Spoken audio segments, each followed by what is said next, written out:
Inspired by sound.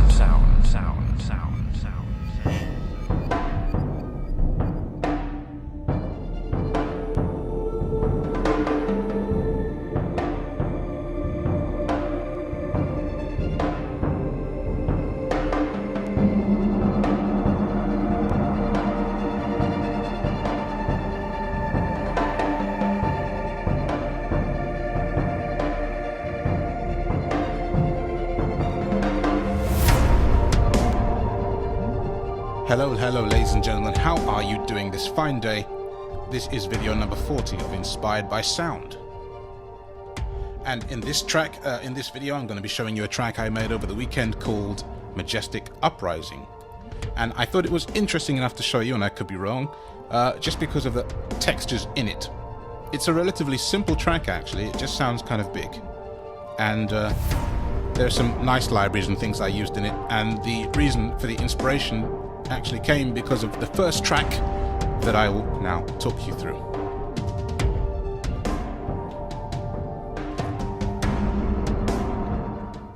So, what have we in this here project? Well, quite a bit actually. It's 9 tracks, and the 10th track is a fade-out track. So, how does it start?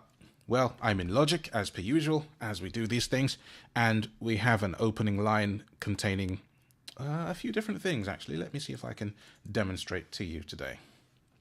So we have these drums coming from Symphony Series Percussion. We also have this lovely vocal patch. And this vocal patch is called Calming Spirits. And Calming Spirits actually comes from the GP04. Let me check that. Yes, Heavios D GP04 vocalized 2 gravity packs, which is lovely stuff, and that goes on for a bit. And let me see. Anything that's in the beginning. Yes, we have this strings patch from Action Strings. I've got a solo and put the metronome on for this so you can hear. So Action Strings is a library full of sort of phrases and things that you can play, and I have it set the way that I wanted it, and there are key switches below the octave. You might be able to see what the lights are doing on the keyboard as I play this now. I hope you can.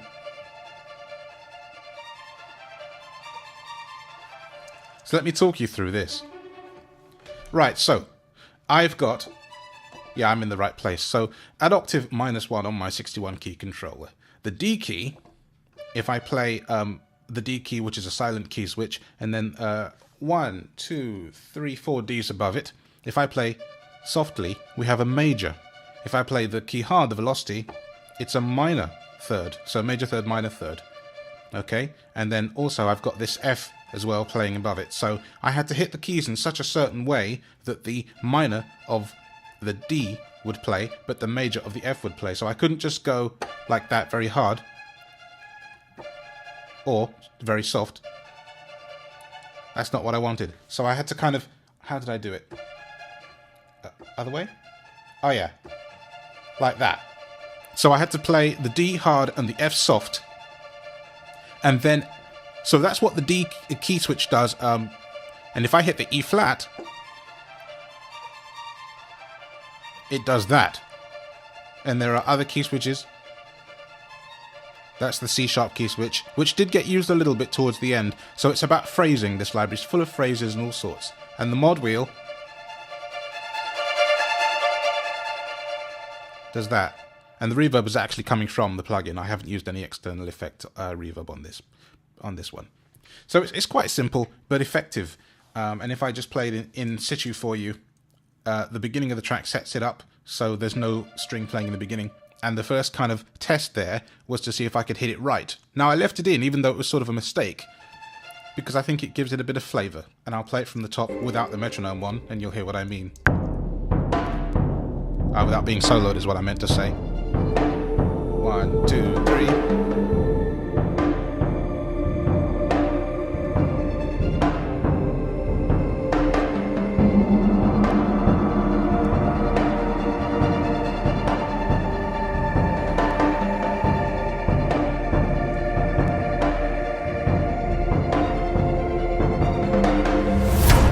And then we go on. So, naturally, the next is Rise and Hit, coming in at bar 16. Need I talk about that very much? No, not really. But Rise and Hit, great library. You know what it does by now. If you've watched any of these videos, it's a rise and a hit. There's the hit. Here's the rise and the hit. I've changed a couple of the layers because there was a strange sound on layer 1 that I didn't want turned up. So I've turned it down somewhat. And I could reset the patch and show you, but then it wouldn't quite sound right when I play it at the end. So I'm not going to. I just promise I did. Looking at more of this track. A lot of these come in at bar 17, so I'm just looking at intro stuff at the moment. Oh, here it is. This is Symphony Series Percussion from Native Instruments, and it comes in at the very beginning of the track, which I will now solo.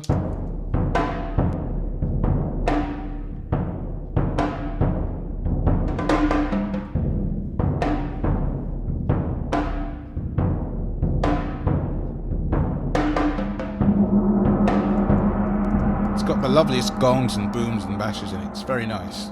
And this is just one patch of many. And it's quite nice overall. So, now I really need to talk about how this track came about and the reason for it. Because at bar 17, which is where this thing really comes into its own. So, I used this Waves 88 Grand. And this particular patch is called Long Cinematic. Very fitting considering what I was doing with this track, or trying to do. Again, my epic and gravitas kind of movement, where I try to make tracks that do things like what this is doing. And what happened was, I was just messing around with a melody idea, which goes...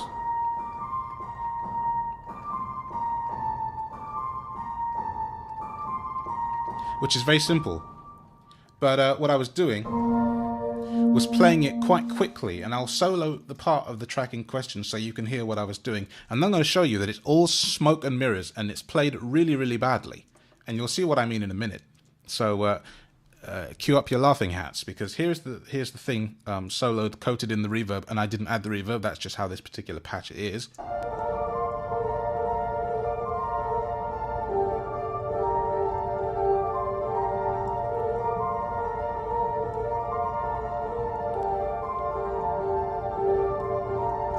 So do you hear what I'm doing there? I'm sort of strumming it. I can't remember. How did I actually play the thing?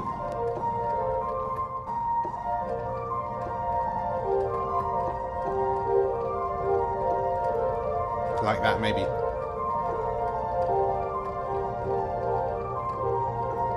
So really, I'm playing it sort of... It's, I don't even know. 1, 2, 3, 3, 1, 2, 3, 4, 1, 2, 3, 4, 5, 6, 7. It's almost in 7s or 6s.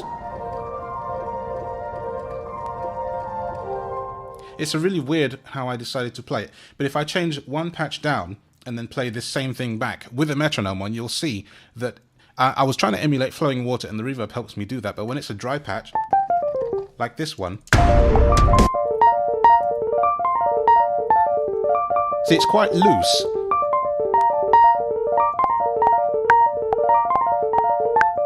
And you see, it's not even on beat particularly. But for the nature of it, it doesn't really have to be. Because when I go back to the original patch and then play the track in situ, I'll go back to bar 16, so it has a bit of a lead in.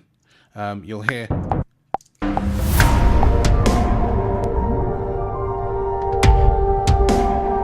And if I mute it, see, it's missing a great deal now.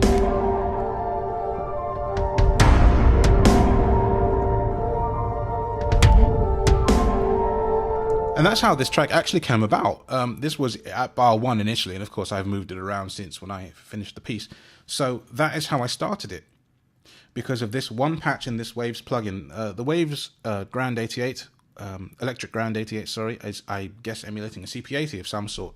So it's kind of one of these. If I go down an octave.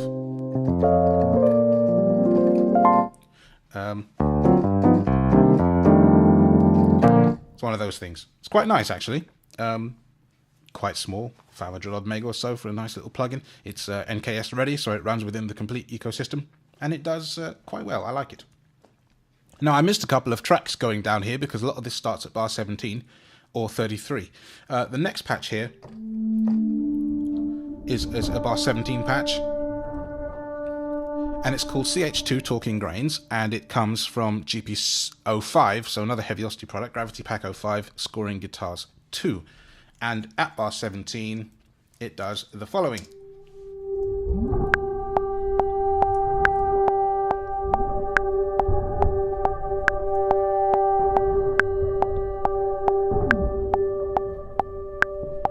So really, it's kind of filler, along with the vocals and some of the other stuff that's going on at the same time. So it's quite nice, all told.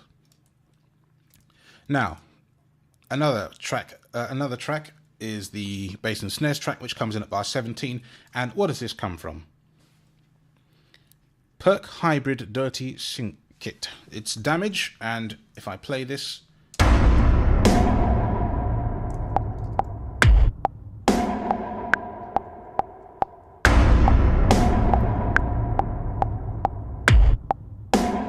and if I remember rightly, I was using 2 keys to get that big snare and the big bass drum sound. So I am using, when it's set to octave 0, D1 and E1 for the bass drum, and then, where are we? C2, C3, and D4, or, yeah, D3? It depends on your definition, I guess, of C1 and 2, but these 2 together. So that snare and this odd noise. So I've layered the 2 together to produce this great big sound. And then I think there's 1 hit between times.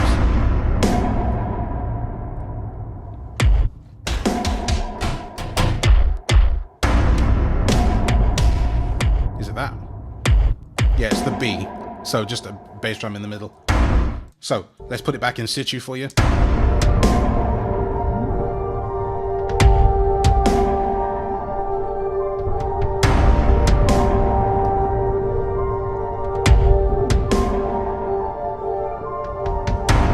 So that's going on.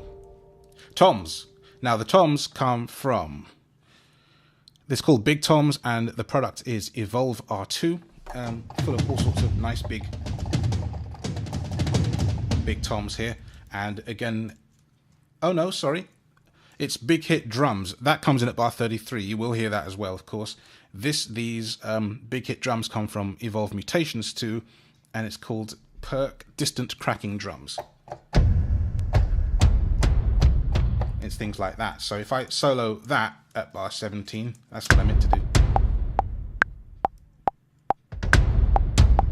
So that's kind of supplementing the big bass drum from 2 tracks higher, which if I go up and solo as well,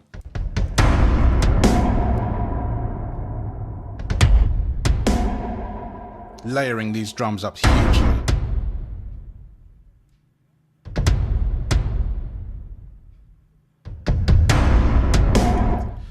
So there we are. Let me unsolo that and just have you listen to the Big Hit Drums again.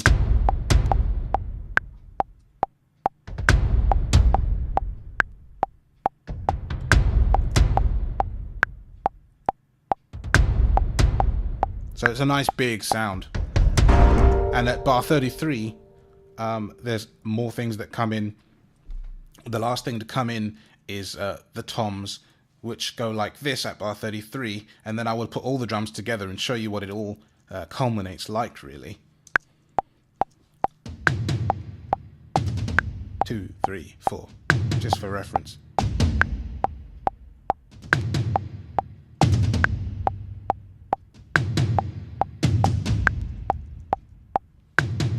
So that's that. Now, if I slowly put this in as well, the Big Hit Drums, without the metronome,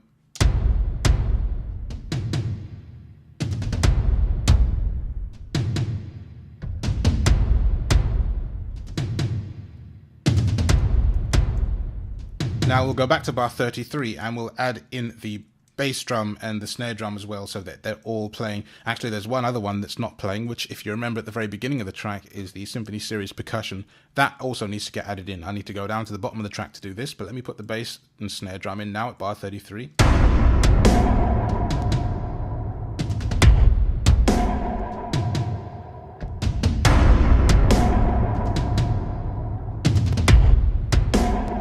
I'll add the percussion in.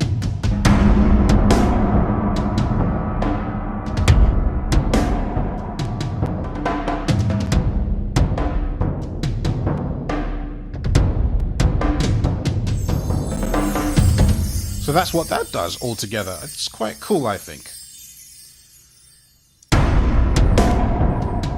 That's 33 beginning of.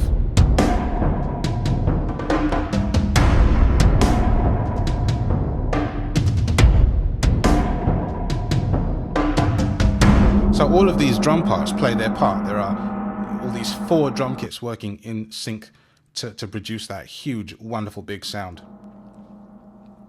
And there we are. Basically, this track ends, I think, it ends at bar 51, but it's not a lot of, it's a bit more copy and paste down the track from the beginning to end. So I'm going to play the track now and basically end this video. It doesn't have to be very long this time, but I just thought I'd show you how this all came together, and I hope you enjoyed it. And if you did, please like, subscribe, and share.